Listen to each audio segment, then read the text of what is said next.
Well, thanks all, and welcome. Glad to be here today. Give you a quick update on what's been happening with the Fargo-Moorhead Area Diversion Project for the last few years. A lot of activity in the last year for sure since I've been on board, and we'll try to give you a quick update on that, and then see if there's any questions. We can hopefully try to answer those as well. So first, I'm going to give you just a couple of real quick slides and just kind of the history of flooding in the Fargo-Moorhead area and kind of where the need for protection came from. I know that's been discussed for many years, so won't go dive too deep into that. But just real quick, a couple of slides to kind of give you the magnitude of the increase in flooding. This chart shows the historic water gauge readings that have been collected in Fargo-Moorhead. It basically goes back to the early 1900s. So we've got about 120 years of data. If you look on the red bar is what FEMA has been using for the current floodplain mapping for the Fargo-Moorhead area. For the period of record, again, for our project, we use the period of record, which went up to 2009. So you see that it encapsulated a much wetter period that certainly highlights the need. Then you'll see there also were some years in there that we have not used since these were after the part of our studies.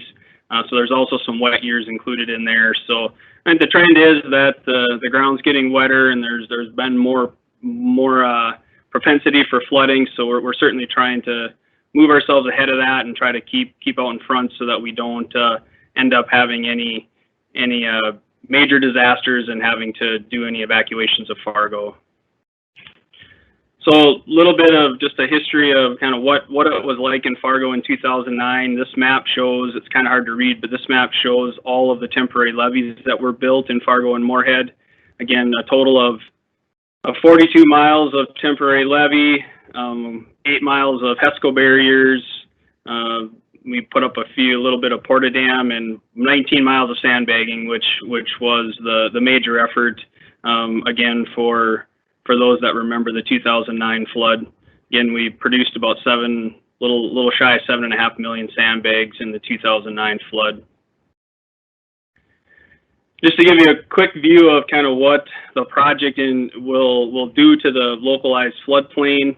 The map on the left shows the floodplain as it would be with what we're calling our existing conditions, which does go beyond the FEMA's period of record and uses the entire period of record for the Fargo-Moorhead basin, and then what that would then correspondingly look like post-project. So you can see the pretty dramatic change in the floodplain and the protection that's provided for both Fargo and Moorhead from the project. So again, just real quick capture of what our goals are. Again, the goals, this came out of some of the Plan B discussions and just kind of solidified those. They've always been the basic goals of the project, was to provide 100-year flood protection to the Fargo-Moorhead metro communities. We also wanted to create a project that was fightable up to a 500-year level, which again gives us the ability to fight floods much larger than we have with a similar effort and not even probably as much of an effort as we had in a flood like 2009. So it really changes the trajectory and the reliance on emergency flood fighting that we would have to have in the metro area. And again, there are some, due to the nature of the embankments on the southern end, the Corps does design some of their features to a higher level, really just a matter of resiliency and making sure that if we get floods that exceed the 500-year flood, that those structures are able to withstand that and survive that. Doesn't allow us, the way we're operating, we wouldn't be able to protect the city the entire time, but the idea is that post a larger flood, even if we had some damage to the city, we would still have our basic protection in place and we wouldn't have to start over with our flood protection projects. So a little bit, I know some of you may have heard the project has moved into a mode called split delivery, and really what that is a model that came about through discussions with our congressional delegations and the Corps of Engineers and the Diversion Authority Board several years ago, where they looked at the reality of trying to make the project go and the amount of time and money it would take to build it under a traditional model. And at about that time, the Corps of Engineers and Congress were exploring the model of a P3, public-private partnership type delivery model.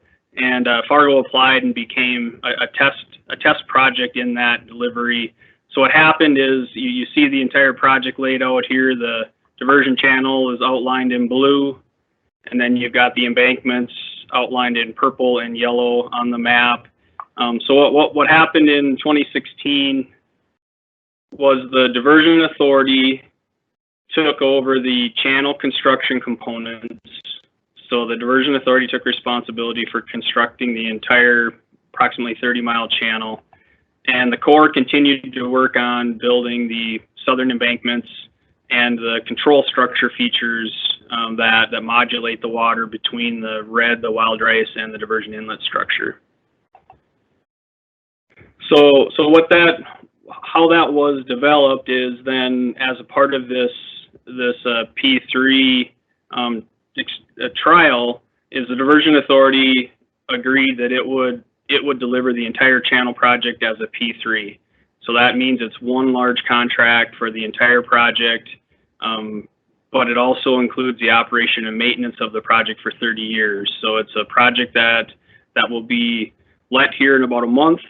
And from that time on, then the project will be turned over to a development group, and they will have control over the basic construction and the operation and maintenance for the next. It ends up being probably 36 or 37 years because the construction years don't count in that time frame. So for quite a while, there'll be another group that'll be working with us at the Diversion Authority to help maintain and operate the channel features of the project.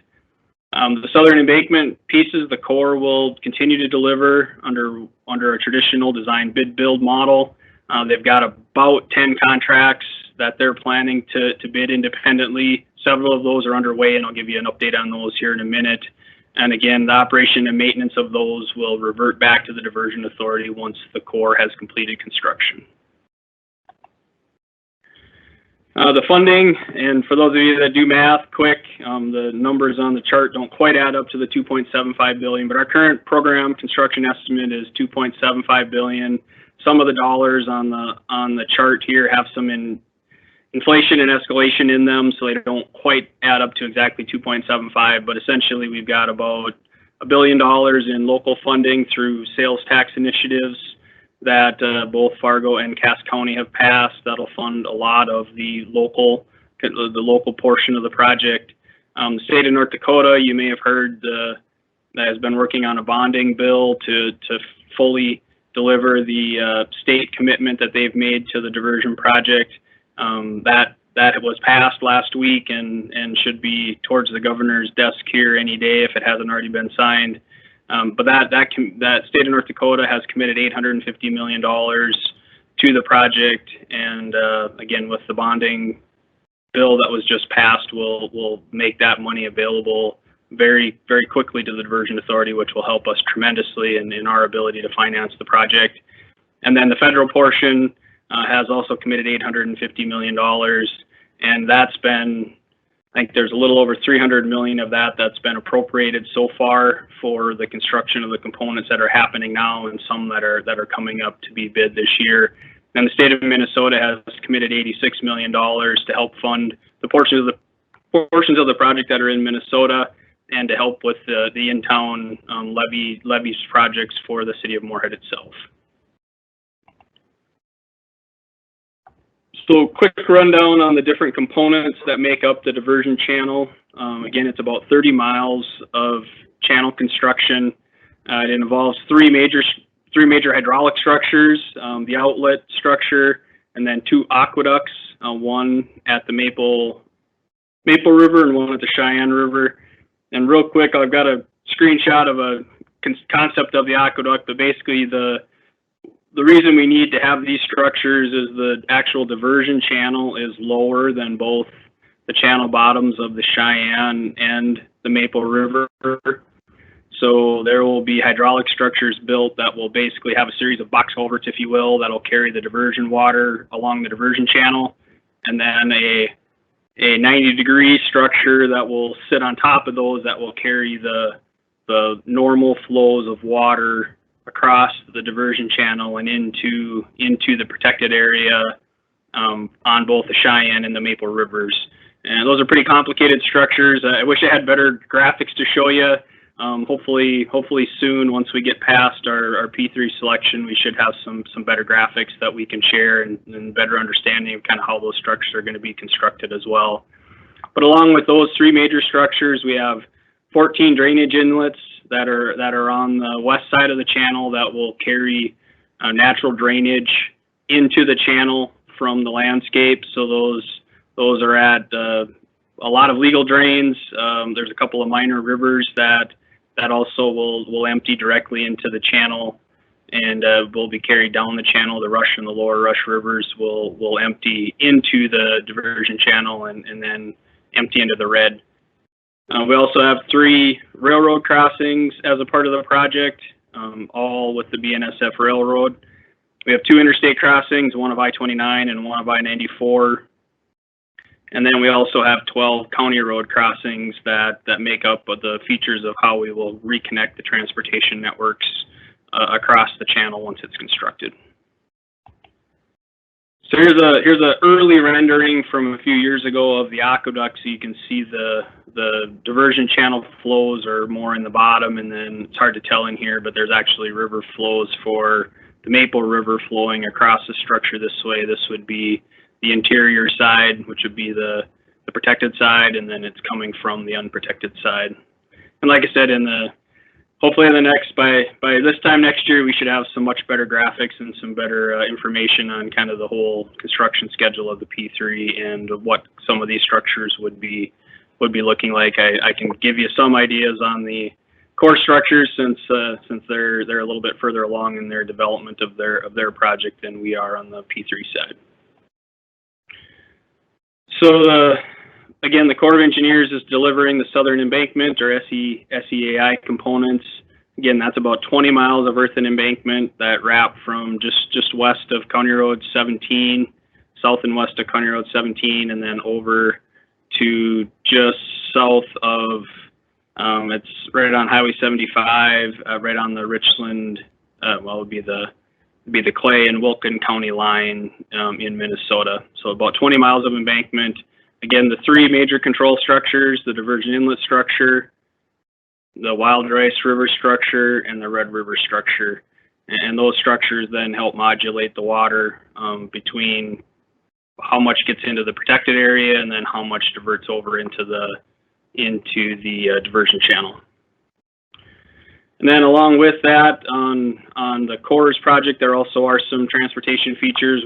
Bob and I will talk about those here in a minute. The I29 has some crossing.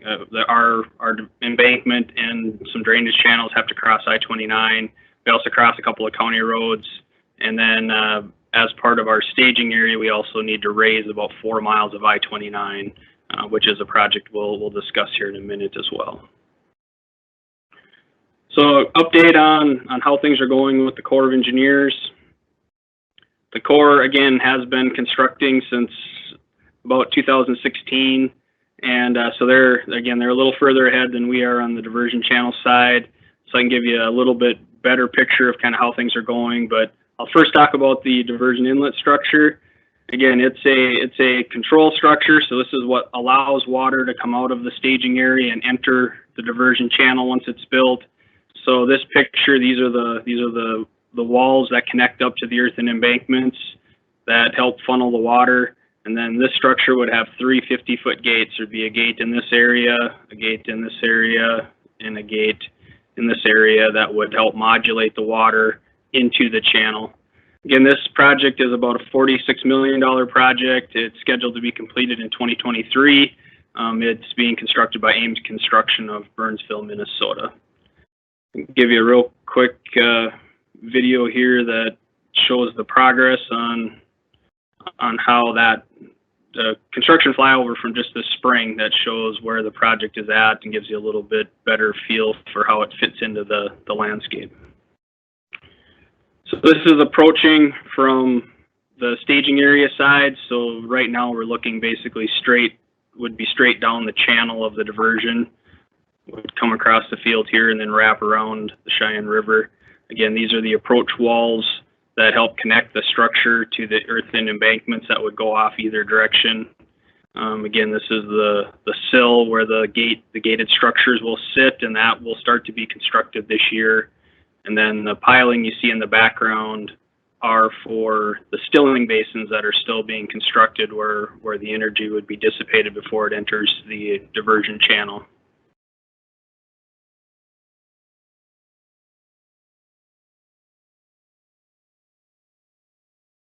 So again, yeah, this is looking downstream through the gated structure.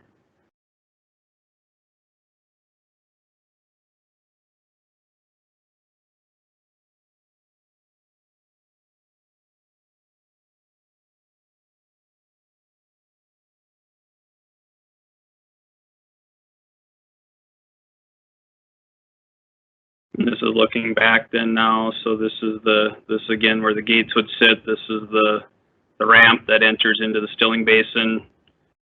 And again, looking back upstream, so this is back into the staging area. Here's some local construction, give you a scale of how big that structure is.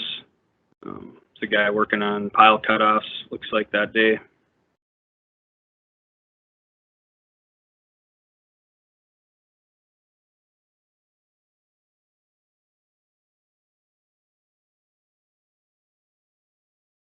That's the diversion inlet structure.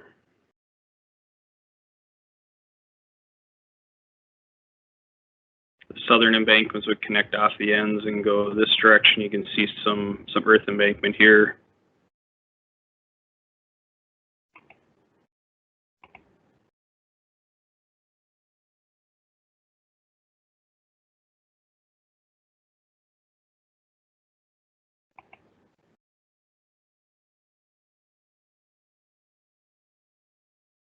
All right, the next structure is a Wild Rice River structure.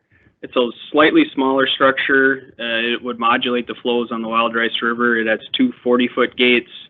It's about a $60 million, $59 million construction cost. It's scheduled to be completed in 2024. So it's a little bit behind the inlet structure, but not by a long ways. Again, Ames Construction out of Burnsville is also constructing this project for the Corps of Engineers.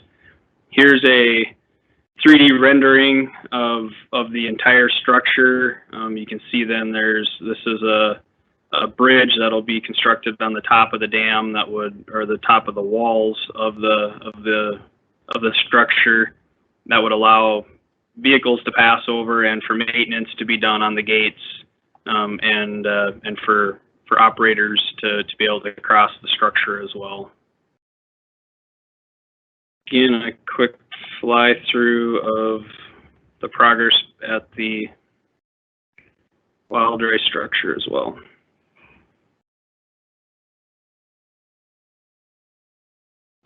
And this structure is a little bit further behind, so you'll see there they don't quite have all of the approach walls constructed. Again, this is looking downstream, so the water would be approaching out of the river. So this is being constructed in the dry, so this will be constructed off to the side here, and then the river channel will be rerouted through the structure and then reconnect to the river up in here. Same type of structure again, but I have just two gates instead of three, but a gated structure that would, once we hit our operational level, then these gates would start to be closed to limit flows coming into the Fargo-Moorhead area. At the same time, the inlet structure would be opened. So this is a lot what the inlet structure looked like last summer and last fall. They spent a lot of time working on the approach walls last year on the inlet structure, and I'm sure this wall has been poured by now, and they were doing about a segment a week last fall on the inlet structure. So I'm guessing they're at about the same pace this year.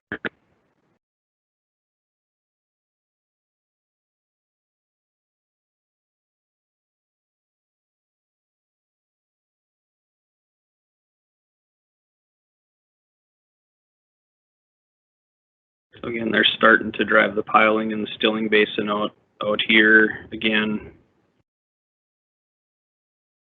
be alternating back and forth, building the approach walls. Again, the southern embankment will come off the ends of these walls on both sides, and it will cross the old channel, and then it'll also then immediately to the off the page here will be where it crosses the I-29 project that we'll talk about in a minute as well.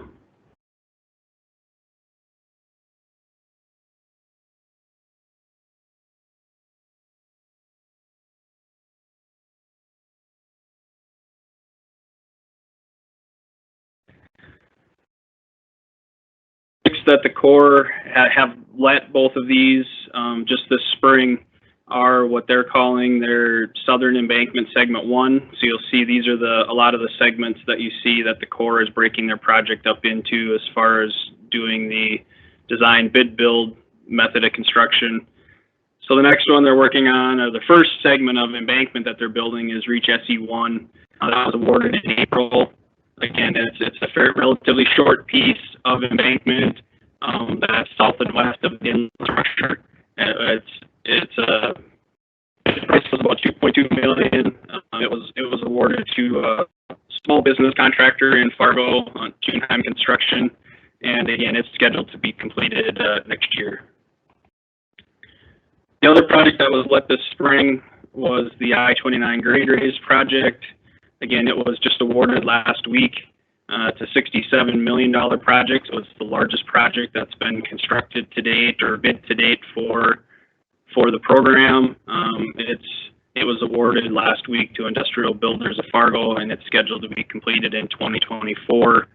And here might be a good time, Bob, if you want to jump in and talk maybe a little bit about how the North Dakota DOT and the Diversion Authority and the Corps have all worked together to deliver this multifaceted project, since it involves a lot of transportation and some flood control and a lot of other things tied to this one. Absolutely. Thanks, Kris. Bob Walt, North Dakota DOT, Fargo District. Even though this is I-29, it is considered associated infrastructure for the South Embankment. So kind of got my feelings a little bit hurt, even though it's $67 million. And it's 1 of 10 contracts. Because this is the area that is south of the embankment, we had a need to raise I-29. The raising of it was pretty much tied to our existing. Pardon me? Am I hot? Yes, we can hear you. Okay. We had to raise I-29 to get it up and over the South Embankment. And to do that, we used our geometric standards in North Dakota that allowed a 1.5% grade. To design that with those geometrics, the project ends up taking about 4 miles of I-29 to complete. In essence, the requirement is to raise I-29 20 feet in the air to get it up and over that embankment. To do this, we had to create a bypass. So the project that was awarded last week requires a detour to the east of I-29 for 4 miles. You can see on the graphic there where it leaves approximately at the Oxbow-Hickson interchange and then runs north and comes back into I-29 just prior to the Wild Rice Bridges at mile 53.8. Kind of the scope of work for how things will go is the contractor will haul embankment from the east over and start placing it on the east side of I-29. A lot of that embankment will come from what will later be the Red River Inlet structure. They'll construct a roadbed to carry 4 lanes of interstate traffic, 2 northbound, 2 southbound. Once those connections and lanes are established, we will start detouring traffic onto the bypass, and then begin removing the existing I-29 pavement and constructing the grade rays. I lost my screen. Yeah, I think Kris, did you, Kris, did you quit sharing?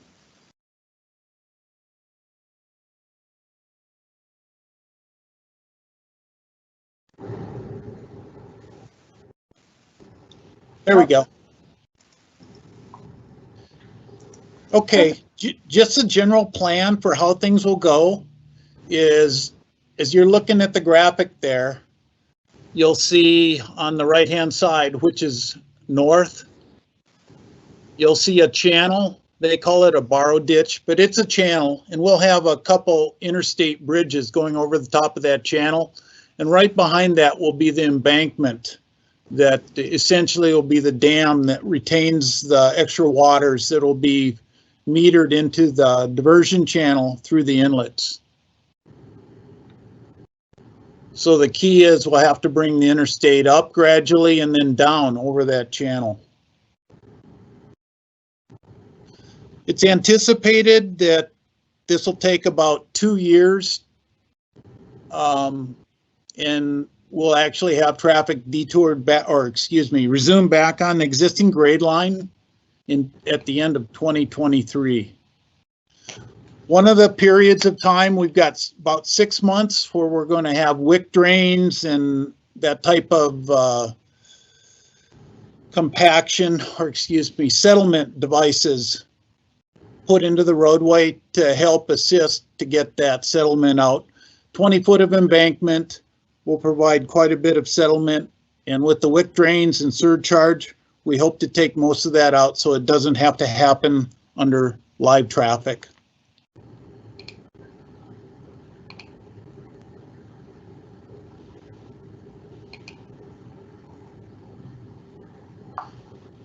And then when we're all done, the plan is that all 4 lanes of that 4-mile detour will be removed, and the contractor will still be working in the area for about 1 year after it's completed, you know, flattening the slopes up and doing all those type of things that are required to complete the project.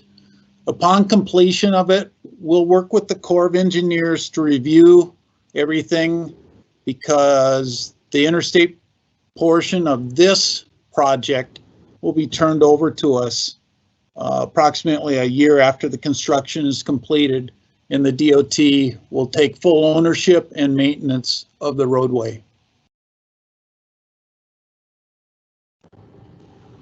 One of the things we're excited about with this project is Kris showed you the Wild Rice River Aqueduct.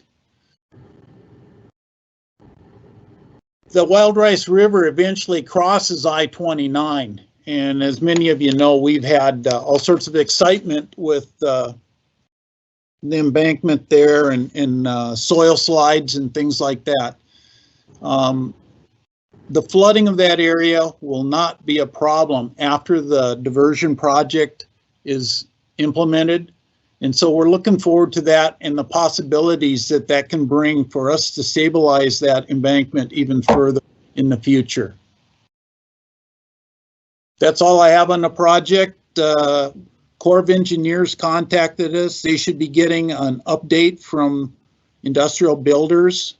And once we get that, we'll be able to move ahead, and we'll keep the public alerted to the different types of development that comes along as it moves ahead. I was remiss, Kris. There is a requirement with the grade rays that we do have to rebuild the interchange on the left-hand side of the graphic there. The reason for that is the raising of I-29 doesn't give us the adequate vertical clearance that we need between the overpass and the new lanes, the new elevation of I-29.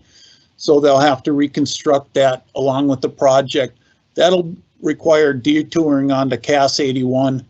And all those type of developments will be alerted to the public through the media and the Diversion Authority, as well as the DOT. That's all I had, Kris. Thanks, Bob. John, is everything sharing okay yet? I had a little tech glitch, so I had to reshare my screen. Is everything coming through okay? Yep, looks good, Okay. Chris. Okay, thanks. Thanks a lot, Bob. Yeah, and we've had a great partnership with the DOT and with the Corps. There's been many hours of meetings to coordinate this project to make sure that as an agency, the Corps doesn't build very many roadway type projects. So it was definitely a little bit of a learning curve for them as far as how to work their flood control project into a interstate highway system. But again, thanks to Bob and his crew and the entire DOT, we've got I think a really nice plan here, and it'll be a great project when done. And like I said, the collaboration and coordination has been great to work with. So thanks, Bob, and your team for all the support in making this very key component of our project come together. And this sets the stage. Part of why this project taking off now is important is we're using some material to build the grade rays from the Red River structure. So we needed to get this project kicked off this year so that we were ready to start the Red River structure coming up in a year or so. So this was really important and a big piece of our project. And again, the largest project that we've bid so far from the Corps side. And like I said, it's looking forward to that getting kicked off here in the next month or two. So thanks again, Bob. So again, as I mentioned, the next upcoming projects on the Corps side are two additional projects. One is the third and final control structure. So that's the Red River structure. It's the largest of the three.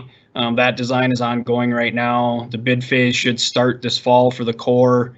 And then they'll likely award the project about a year from now. So then the project will start in spring, summer of next year, and that's scheduled to be completed in 2026. It's pretty important on our end to keep that project on schedule as well. It's got the longest duration timeline of the components that we have remaining with the Corps. So again, to meet our overall completion date, staging the I29 project along with the Red River structure were two of the biggest critical path items that we had left. So it's happy to see that the I29 project is getting started and the Red River structure project is still on track. So we're working hard with the Corps on that one as well. The other project that they have coming up this year is the Corps has several mitigation projects that need to be done to kind of round out all of the different changes that are happening in different areas of the metro due to the project. One of those is to mitigate wetlands, which I know as highway folks, you guys are all familiar with. I've spent my fair share of time in my past life dealing with wetland mitigation items as well. But we have some wetland mitigation that we need to do. We are accomplishing some of it through just the constructing of the channel and how that's being done. But we also needed some additional mitigation credits. So the Corps of Engineers is designing a wetland mitigation project. This is along an existing drain in South Fargo along Drain 27. They're actually building a small structure at the end of the drain right before it hits the embankment. That'll pool a little bit of water. That'll create a nice little wetland area in just south of the embankments. And again, it's helping us meet all of our mitigation credits. So this project will also be bid this fall. I know the agencies like to see us doing our mitigation at the same time we're also causing the impacts. So this project is also important on the Corps end to make sure we stay on track, and that project is also progressing well, and it'll be again bid this fall. It's a relatively straightforward project, so it'll schedule to be done in 2022 with construction. So here is a quick view of what a rendering of the Red River structure. Again, you'll see the three gates. Again, it's hard to kind of see the scale difference between the three, but I think this is a pretty nice graphic that gives a nice scale of the size and magnitude of these three structures the Corps is building. Just to give you some context, you got the Fargo Dome on the left, and then the MCOMP Center in second in, and then the three structures for the Corps projects are there as well. So again, the Red River structure, about a third of that structure will be either underground or underwater, but still will be a fairly notable structure as you're coming up and down the Red River. Again, with the 50-foot gates, it'll be navigable other than during flood times, similar to going underneath a bridge. So again, it's a very large structure, and will certainly change the landscape on the Red River a little bit right around it, but is intended to certainly operate and allow the river to operate under its natural conditions as much as feasibly possible. So the last few slides I have are kind of update on kind of where we are as the diversion authority. Again, along with the procurement for the P3 developers, we are also working on the InTown projects. So to date, about 22 miles of levee and flood walls have been built in Fargo and Moorhead. Again, at about a cost of about $295 million. Again, we've already reduced sandbagging needs by about 5 million sandbags out of the 7 that were constructed in 2009. So I think it shows the progress that's been made. The picture you see here is downtown. This is the new Main Avenue roundabout that was built as a part of Fargo and the DOT's project on Main Avenue last year. So that's a nice feature. And then the city has constructed their flood walls along that area, and then off to the right of the map, they've got most of the downtown walls constructed and in as well. So they're closing up some neighborhoods that still have a few gaps left to do, and I know there's a few of those projects that'll be happening this summer.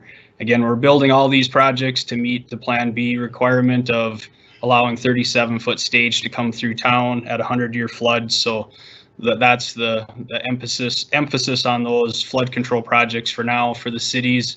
And once they get those done, then they'll look at, are there other projects that they want to look at for maybe above and beyond the 37-foot stage.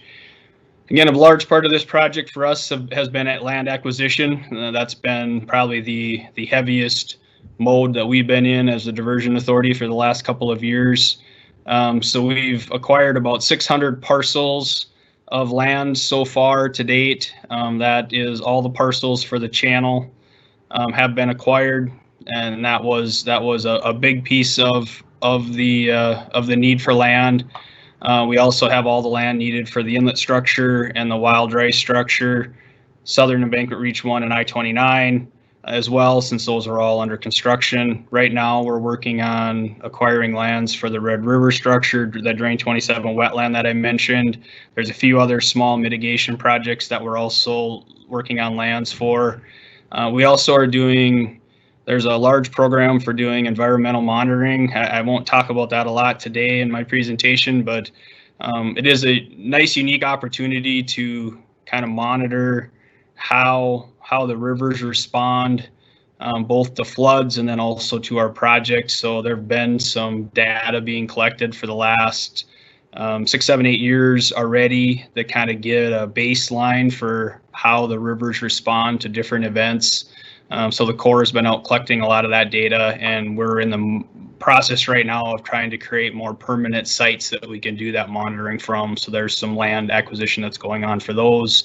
Again, the next big lift that we'll have is all the areas in orange are where we will need to store water during a major flood events. So we're in the process right now of doing appraisals and looking at the process to eventually acquire a flowage easement that would allow us to store that water temporarily during a flood event on the lands that are outlined in orange on the map. So again, I wish I could give you guys a really nice update on the P3. Unfortunately, we're right in the middle of our procurement process, so I'm going to have to be pretty limited in what I can talk about today. But again, going back several years, we've been in the process with development teams to procure the P3 portion of the project. We're at the mode right now of we've received technical proposals. That evaluation is ongoing. We will receive financial proposals in a week or two. So again, very much that process is very much confidential. So that's really all that I can say about that right now. And so once that is completed, we will then step through again into the construction phase of the P3 project as well. And then that's scheduled to be completed in by the end, late in 2026, with the idea that the project would be available to operate as a flood control project in the spring of 27 is what's been laid out. So this map shows a little bit of kind of how the payments are laid out. You know, we've been estimating about 750 million in construction costs. And then once you get beyond that, then we start making payments for the O&M part of the project, which again will be an annualized payment that we make over the course of the next 30 years. Most of you probably heard there was a gap in our ability to construct for about a year due to some litigation. I just wanted to report out, and you guys can read through the slide, but the litigation, we reached a settlement last fall with the upstream coalition and with the Buffalo Red Watershed District and the DNR. And so we're in the process right now of unwinding the litigation. I think the last federal side of those have been issued, or at least a request to dismiss those has been issued. And we're anticipating that will happen in the near future, and that really has freed up a lot of effort on our part to focus more on actual implementation and getting more towards construction, and certainly has helped us as I think it's helped provide some certainty for the project as well. So we're happy that we were able to reach a settlement with the upstream folks. Looking forward to continuing that relationship and working with them on mitigating their needs as we move forward. But at this point, there's no other litigation that we have that's outstanding that's holding our project up at all. So again, a nice important step for us to continue moving our project forward. And then just kind of to wrap it up, my sentiments lately have been we're really shifting hard from planning and design mode into construction mode. Again, there's about 175 million in federal projects underway. Again, we'll have probably another 100 or so million that'll be bid this year and awarded early next year. With the P3 selection in May, I mean, we're looking at having nearly $1 billion that we will have bid and awarded here in the year 2021. Again, we continued to get federal allocations. We got 115 million funding this year. Again, thanks to both Senators Klobuchar and Senator Hoeven, who've worked closely on coordinating those federal funding bills. And again, we've been happy to work with the North Dakota legislature on the bonding bill, which again was passed recently here, and that provided a lot of certainty. I think we always knew that the state funding would be there for us. It just provides that surety sooner and allows us better leverage on how we would look at our financing on the diversion side, and it'll be a really, really good piece for us. I didn't mention a lot. One of the other components that we have that will close shortly after we make the P3 award is a WIFIA loan for about $650 million, which is a huge piece of our funding as well. That's a low interest loan through the federal government that allows us to really reduce some financing costs on the long-term nature of our projects. So one of the last things that we're going through now with this shift from more planning and information into construction and information, Jennifer with our team is working really hard on kind of a refresh of all of our public information, and looking to roll that out throughout this year and really focus more on kind of moving into providing information on how construction is going and where things are at that way. I know Bob has talked with Jennifer a couple different times about information on I29, and again, looking forward to working with you guys on that particular project, but also in general, just to provide more of those construction updates. So that's what I have today. So I'd be happy to stand for any questions if you have any of Bob and I. So thanks a lot for the time today. I appreciate it. Thanks, Kris. Thanks, Bob. We have a number of questions come in. So we'll just start here. Will any lift structures be needed?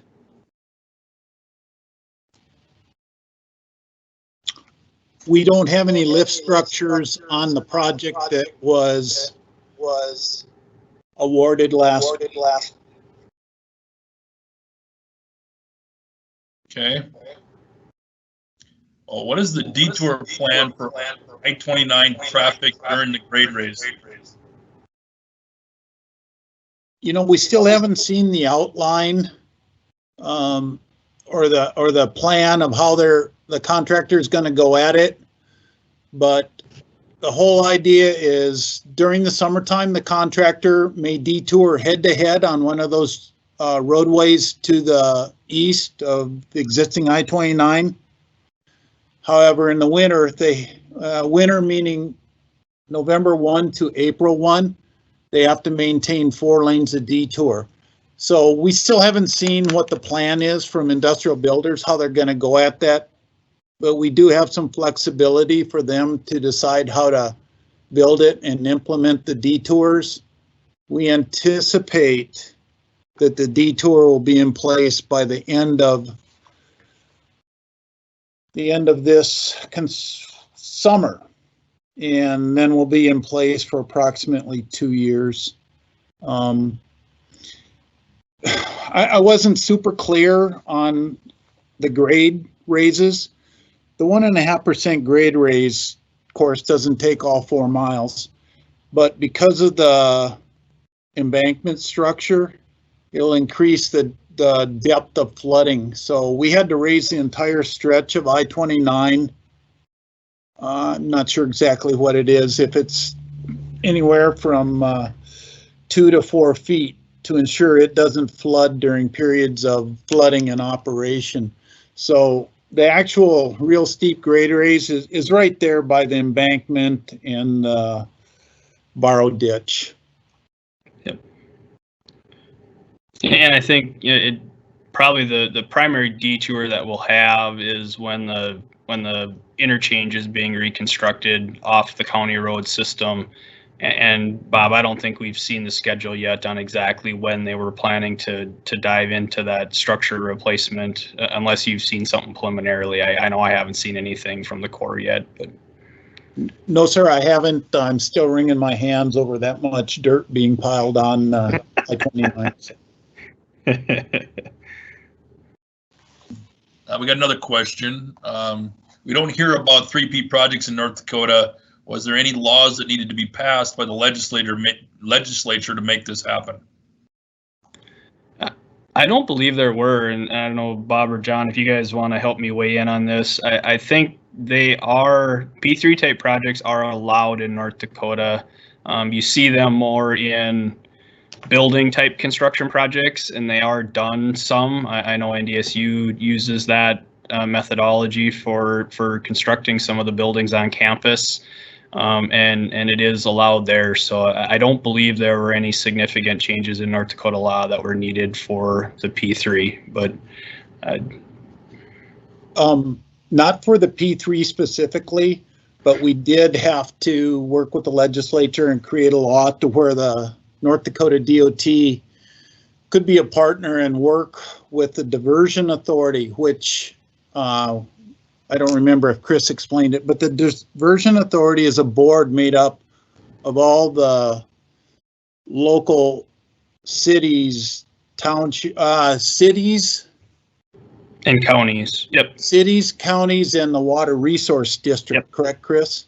Yep, that's correct. And so they formed a board, and we just worked with the legislature to clarify that we could work for them and enter into agreements with them. Thanks, Bob. Okay.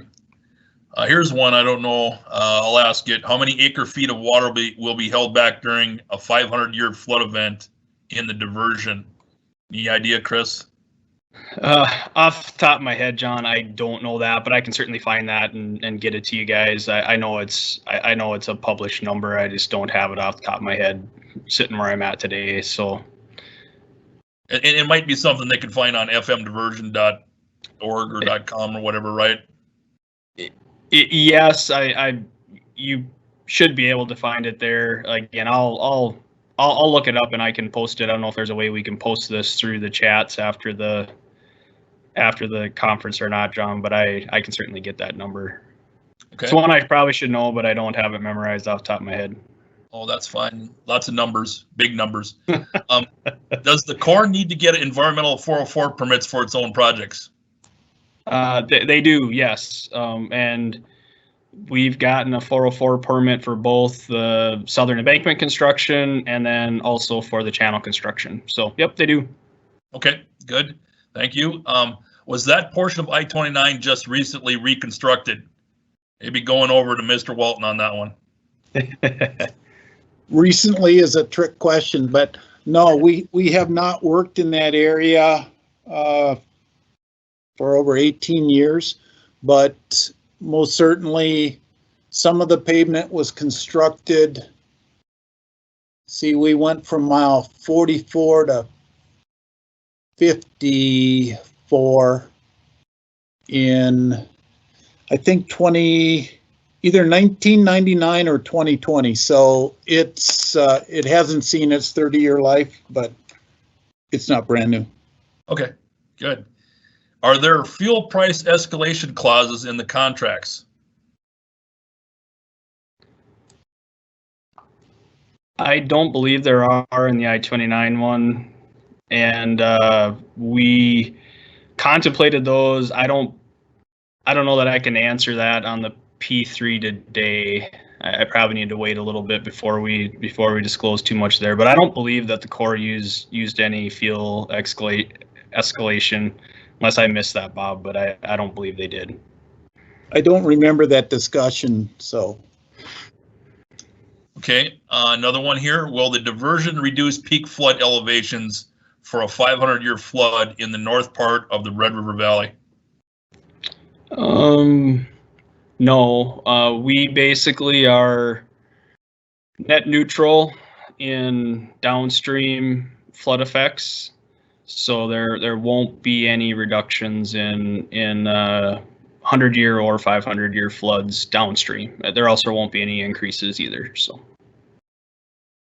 Okay. All right. What are the impacts to the smaller communities near the water storage? How will this impact the communities up north? So I think you kind of answered the up north just now. Yep. But the ones to the south there. Yeah. So what we're right now, the 100-year, we've built a levee around Oxbow. They were the ones that were the most threatened by the staging area. There also are a few other cities, the city of Christine, the city of Comstock, city of Wolverton. And as a part of our settlement, we are working with all three of those communities to look at whether there's a need for and to what extent we would need to do some sort of a ring levy for them for flood events that were 100 years or greater. And then looking at the max staging area as far as how much of that area we can protect. But we're in the midst of looking at all of those right now, and it was confirmed, and it's something that we had been looking at before, but it was also confirmed as a part of the settlement as well. Okay, thank you. Yep. And I think you answered this with one of your slides, but it says, has all of the right of way for the diversion been acquired? And I think maybe you had given an update on it's in process, right? Much of it has. Yeah, for the channel itself, that answer is yes. We needed that all. That will all be completed before we get to our final award of the P3. So within the next couple of months, that will all be completed for sure. The Corps projects we're acquiring right away as it's needed, so we do not have all the right of way that's needed for all of the Corps embankment projects. And then we also don't have our easements in place yet for the staging area. So that's an effort that we're undertaking that now as far as doing appraisals, and that those negotiations will be probably starting sometime later this year or early next year. Okay. All right. I think that's all the questions we have at this time.